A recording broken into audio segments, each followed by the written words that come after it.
Assalamualaikum warahmatullahi wabarakatuh. Kembali lagi di Apresiasi Prosa Fiksi menilai novel Si Jamin dan Si Johan karya Merari Siregar dengan teori struktural. Selamat menyaksikan. Novel Si Jamin dan Si Johan ini menceritakan tentang di Taman Sari ada sebuah rumah yang sudah setengah tua dengan cat yang sudah tak tentu lagi warnanya. Rumah itu dihuni oleh Jamin dan Johan, kakak beradik yang sangat malang. Ayahnya, si Bertes, adalah pemabuk berat. Ibu kandungnya yang sangat baik, Mina, telah meninggal. Lalu ayahnya menikah lagi dengan perempuan lain bernama Inem. Ibu tiri si Jamin dan si Johan ini sangat buruk tingkah lakunya.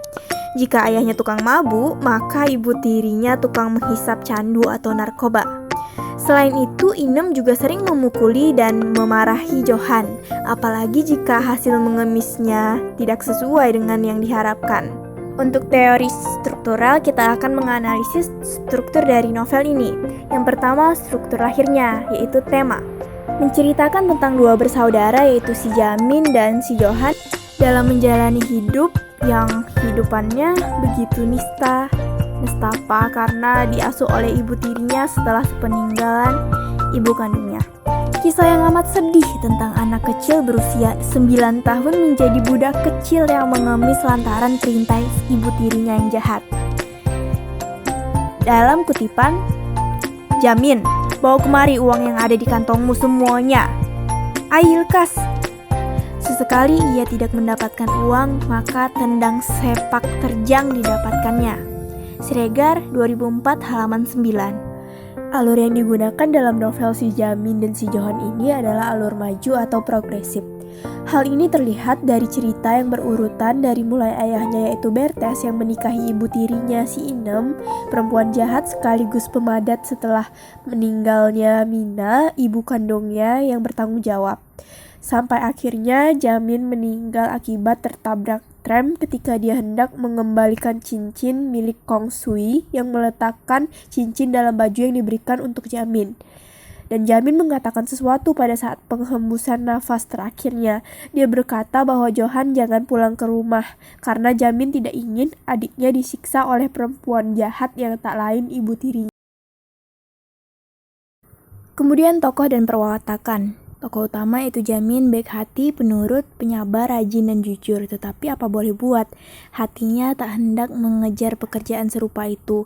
Biar ia terpaksa tinggal di luar semalam-malaman sekalipun berhujan dan berangin sampai menggigil, dan meskipun hebat ancaman ibu tirinya, si Jamin tidak mau meminta sedekah dengan jalan berbohong dan curang. Yang kedua, Johan. Johan itu polos, pikirannya belum terbuka. Seperti pada kutipan berikut, si Johan karena masih kecil belum dapat memikirkan nasibnya jauh-jauh. Jika perutnya sudah kenyang dan badannya tak kedinginan, senanglah hatinya dan ia pun tidur nyenyak.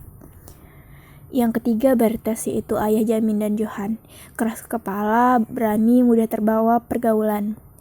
Dalam kutipan, selama Bertes bekerja di Kutaraja, ia amat suka berkawan dengan beberapa orang yang kurang baik tabiatnya dan suka mabuk.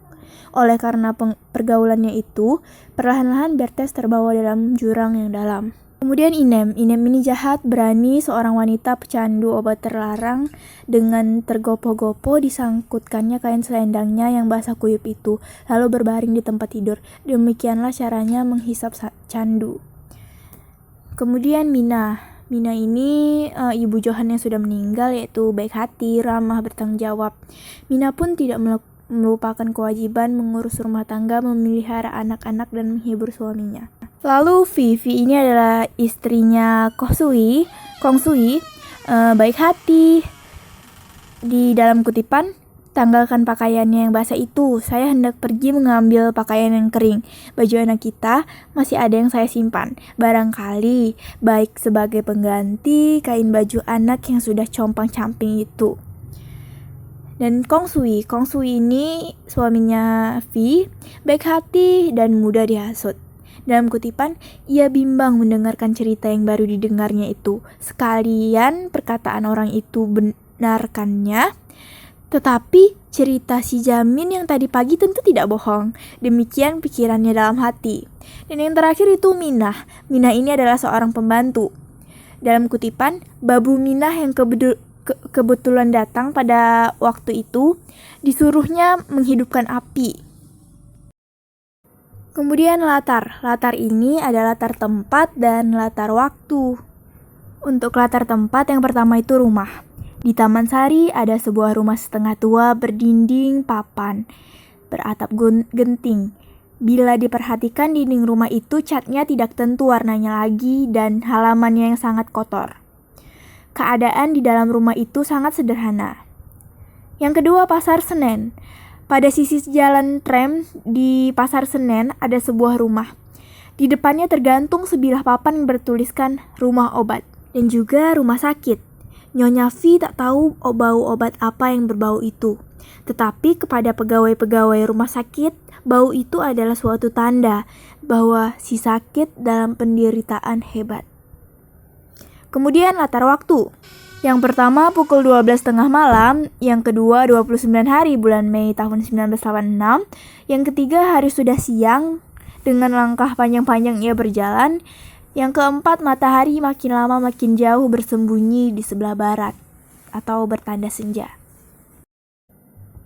Kemudian sudut pandang pengarang. Pengarang dalam menceritakan para pelaku menggunakan sudut pandang pengarang sebagai orang ketiga, serba tahu atau sudut pandang diaan. Pengarang menyebut para pelaku dengan menggunakan kata ganti orang ketiga. Pengarang tidak menjadi pelaku dalam cerita itu. Jadi pengarang berada di luar cerita atau sebagai pengamat yang menceritakan semua yang dilakukan para tokoh sampai apa yang ada dalam hati maupun yang dipikirkan oleh tokoh tersebut.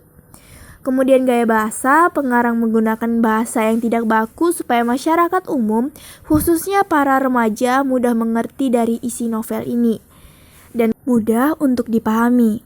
Terdapat bahasa Jakarta atau Betawi pada dialog ini. Minta bakonya mat. Lu gak malu Jaka, minta-minta aja. Jawab si Ahmad. Masa laki-laki segede lu masih minta-minta sembako aja? Ah, lu marah-marah aja.